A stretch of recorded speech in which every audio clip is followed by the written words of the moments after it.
Raha ohatra ka alefa any anatin'ny lavaboty ny ranonaina dia mety misy fiantraikany amin'ny toe-batana ve? Coucou daholo zanagasikara dia misaotra anareo manaraka ny fandaharana resaka lavaboty andraisantsika androany. Lasa ilay izy moa izany ohatra lasa malaza be eto amintsika, tsy haiko hoe inona antony izy fa izany eny samy manana ny fientanantsika rehetrarehetra, tsy misy ifanomezan-tsiny io. Amin'ny ankapobeny ilay lahy samy lehilahy izany mila mampiasa lavaboty. Amin'izao koa moa izany misy ny vehivavy amin'ilay hoe tafiditra satria hoe rehefa manambady dia izay koa ny tia andramose. Eny raha ohatra ka lasa anaty lavaboty ilay izy mbola averiko ihany fa lavaboty tsy natao ampiasaina fitaovana filelena fa ato amin'ny lalan-jaza ihany.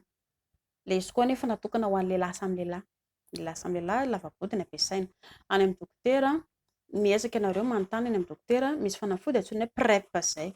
Eto Madagasikara izay aloha tsy haiko raha hoe misy na tsisy fa misy fanafody antsoina hoe PrEP, fanafody ho an'ny olona milely amin'ny lavaboty. Karazana vaksiny izany iny mba hoe hohaninao rehefa ilay hoe mba hisorohana tsy ho tratran'ny angatra sy ny sida ianao. Dia mila manantona ny dokotera izany ianareo mivady amin'izay zavatra izay.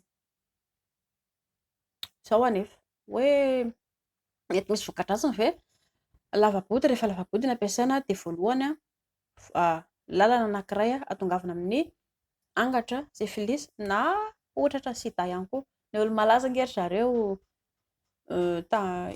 be dia be ny olo-malaza voan'io aretina io rehefa maty mihitsy vokatry ny sida vokatry io maro izay fa ianao moa izany amin'ny ankapobeny tia olona tsisy ifanomezan-tsiny ilay hoe tia olona fa rehefa manao zavatra izany ianao dia mba tsara foana dinihanao ny lafy tsara sy ny lafy ratsiny.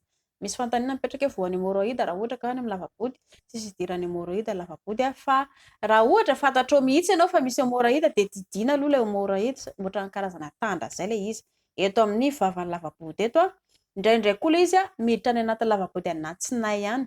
Ka raha ohatra ianao ka fantatrao fa misy hémorroïde hajanona aloha fa tsy hoe mbola lasa ihany andeha hiziry amin'io hoe tsara be ilay mientana.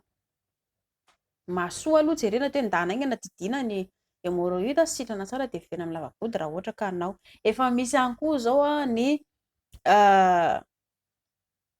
fitaovana manadio lavaboty dia mila mividy an'ireny ianareo diovina tsara ilay izy. Izany akory tsy midika hoe ndana daholo indray milay amin'ny lavaboty fa iny tsara be fa natokana ho an'ny vehivavy efa tsy mieritreritra hiteraka intsony iny ary ny lehilahy samy lehilahy. Raha ny tokony ho izy anefa tsy tokony atao fa isika olombelona fotsiny nentin'ilay mba tahitaitra izany dia lasa hoe manao an'ilay izy. Dia izay. Efa nisy vidéo nataoko any mahakasika ny hoe papillomavirus. Io moa izany ilay zavatra mampatonga ny sida ihany koa. Eny tsy mainona fa averiko izay vidéo izay dia mba hitanareo ilay izy dia mba fantatrareo tsara fa ilaina foana ny mikolokolo vatana zareo.